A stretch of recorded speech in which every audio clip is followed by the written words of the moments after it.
Kinaumagahan,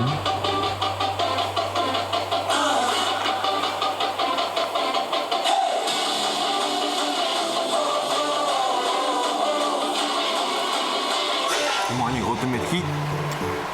Good morning, Ultimate Miguel. Ay. Good morning. at sa paglabas nila ng kwarto, Oh, no! Oh, my goodness! Kinabahan po ako sa ano yung mangyayari. May kutob po ako na may house challengers. It's the House Challengers.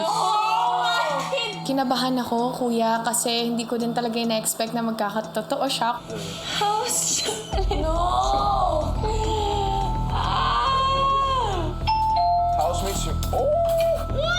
Crazy ng challengers. Akala ko tapos na tayo dun. Let them bark.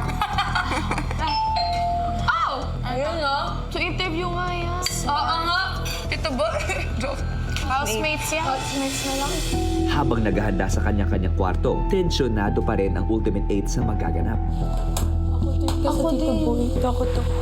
I can feel so much aura going inside this house. Samantala, hindi nila alam, sa confession room, kausap na ni Kuya ang mga dati nilang kasama. Welcome back, ex-housemates.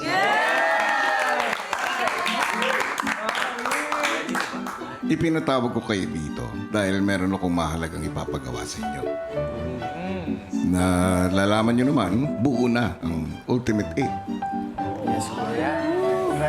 Para mas matulungan ang taong bayan, para makapili sila ng pinaka-karapat-dapat na maging big winners, ay tutulong kayo para magawa iyon. Kaya naman, ex-housemates, tinatanggap nyo ba ang aking hamon?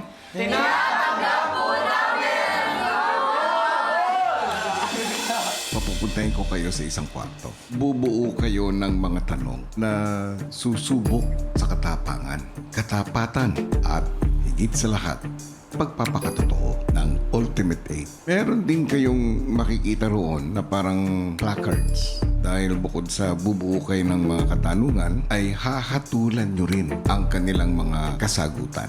Ang sagot ba nila ay katotohanan o kasinungalingan? Ito ba ay truth or lie?